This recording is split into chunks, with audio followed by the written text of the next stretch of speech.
He's a tugboat and a friendly tugboat too. A friendly tugboat too. Oh, Theodore likes to do the things that friendly tugboats do. Hello. It's a very busy day here in the Big Harbor. I have all these postcards to stamp. Excuse me.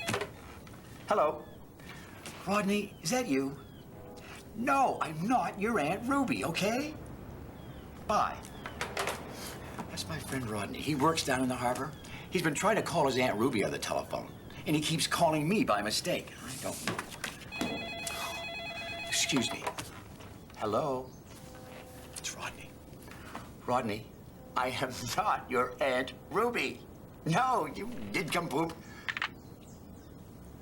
Oh. He hung up the phone on me. Well, why do you think he did that? Maybe it's because I called him an nincompoop. I suppose that's not a very nice thing to call someone. Oh, I wonder if I hurt his feelings. Maybe I should ask Hank. Why Hank? Let me tell you about it.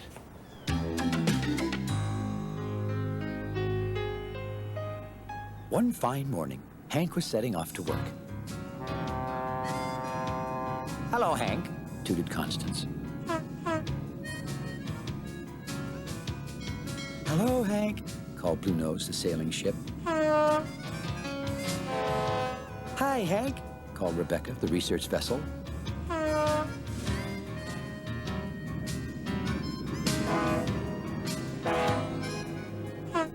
It seemed like everyone in the whole harbor wanted to say hello to Hank.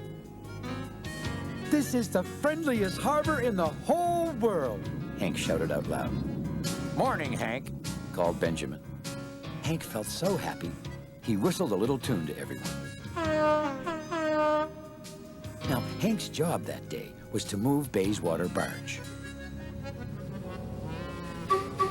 "Hello, Bumper Bum," shouted Bayswater. Well, Hank was so surprised that for a moment he thought Bayswater might have been talking to someone else. He didn't see anyone else. "Hello, Bumper Bum," repeated Bayswater, even louder this time. There was no doubt about it. Bayswater was talking to him. It was funny, but that name hurt. It was like someone had bumped him hard. Bayswater just laughed. "Funny name, huh?" he said. "Uh-huh," Hank said slowly, but he still wasn't really sure why Bayswater had called him that. He wasn't sure he liked it.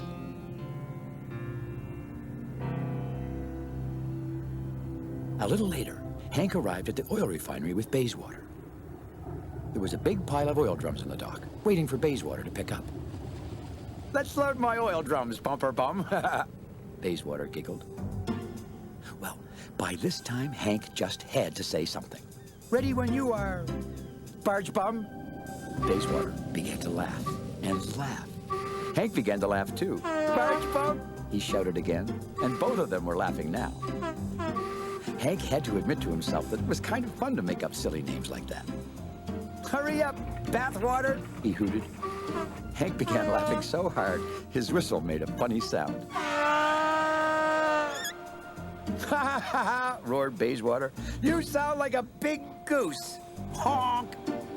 "Bird bath," Hank shouted right back. The two of them laughed and laughed until their whistles hurt.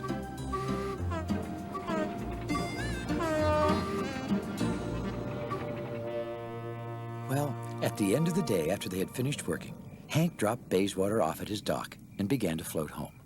Then he stopped and turned back to Bayswater again. "See you later, Barge Bum," he shouted. "Hank!" Hank was surprised to see Pearl, the pilot boat. "I heard what you called Bayswater," said Pearl. "It's not very nice to say things like that."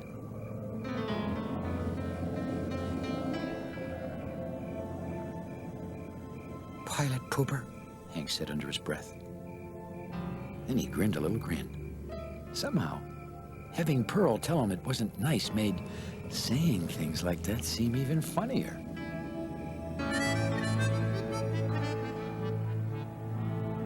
Early the next day, the dispatcher sent Theodore and Hank to bring in a cargo ship.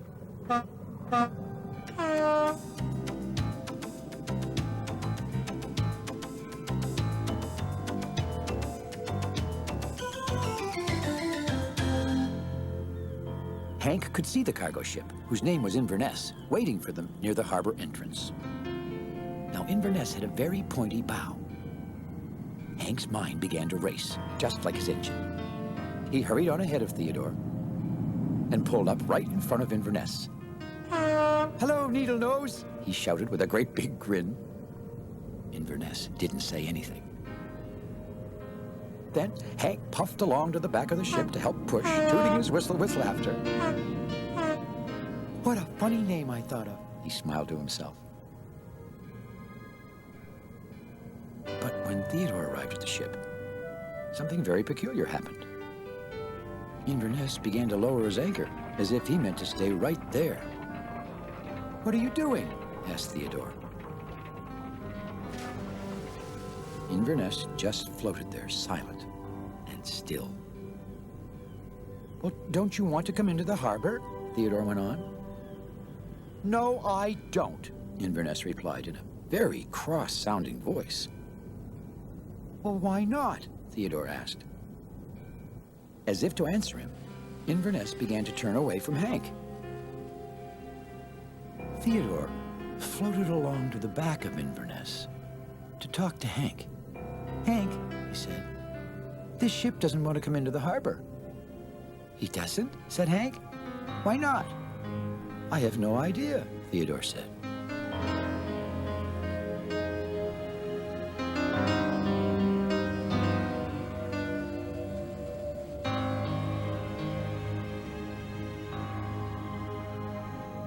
"He doesn't want to come into the harbor," the dispatcher said when Theodore had told him what had happened.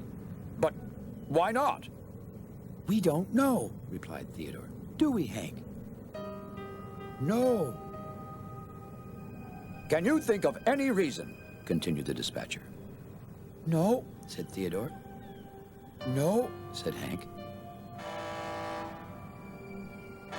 Just then, they heard an emergency whistle. And Foduck, the safety tug, came racing up to the dock, all out of breath.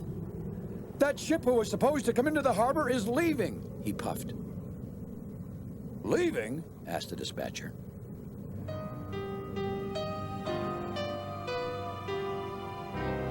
Sure enough, Inverness was on his way out of the harbor. "Well, why wouldn't he want to come into our harbor?" the dispatcher thought out loud. "This is the friendliest harbor anywhere."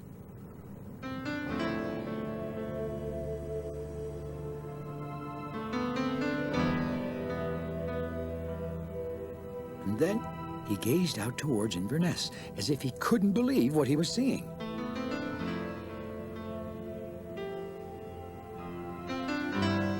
"Theodore," he said. "Yes, sir." "I want you to try to bring him back to the harbor. Please proceed immediately." Theodore didn't waste a beat of his engine. He set off right away after Inverness, with Hank following along.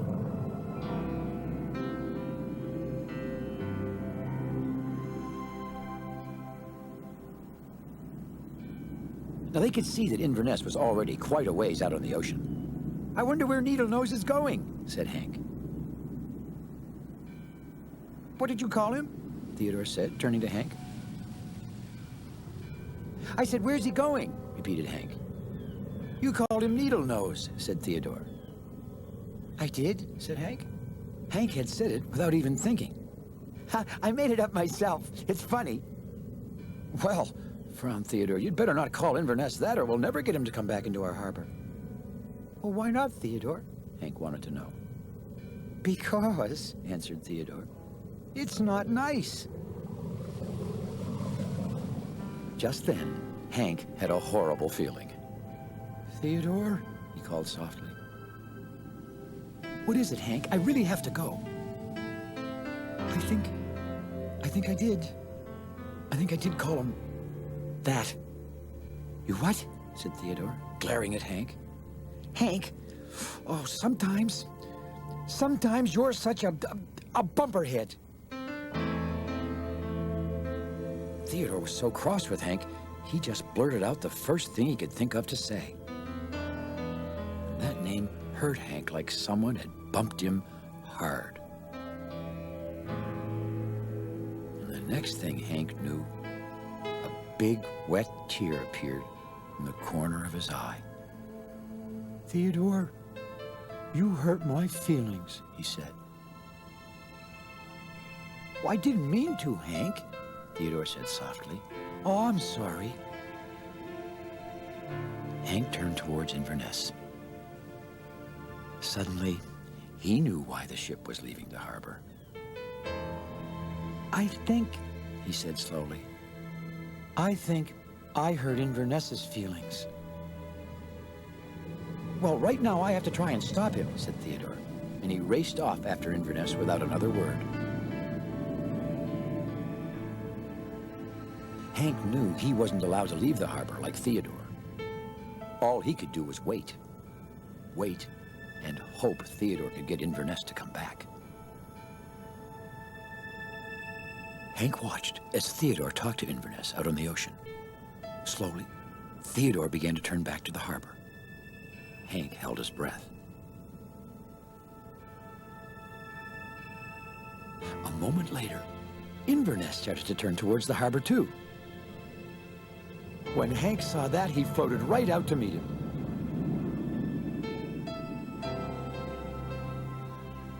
"Oh, thanks for coming back to our harbor," Hank began. "Well," said Inverness in a very quiet voice, "I didn't want to, but Theodore promised that no one would call me any more names." "Well, I shouldn't have called you that name," said Hank, looking very sad. "I didn't mean to hurt your feelings." "Well, you did," said Inverness. "I'm really sorry," said Hank.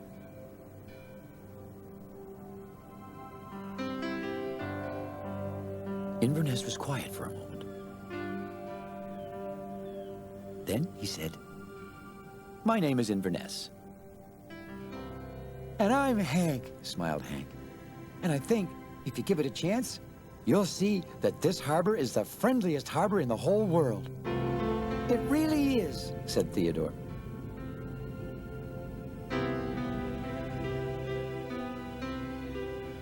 Well, as the tugs began to bring Inverness into his dock, they felt so happy they whistled a little tune to everyone. And Inverness joined in too.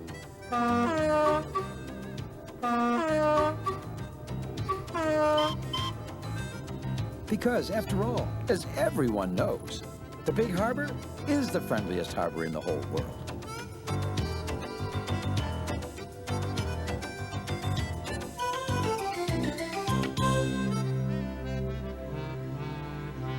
Oh, I almost forgot that I hurt Rodney's feelings when I called him a nincompoop. You're right. I'll call him on the phone right now and apologize. Thanks for visiting us here in the big harbor. We'll see y'all again next time. Rodney, look, I'm really sorry I called you a nincompoop. No, it's not your Aunt Ruby. This is gonna take a little while. Rodney, it's me, the harbor master. Really?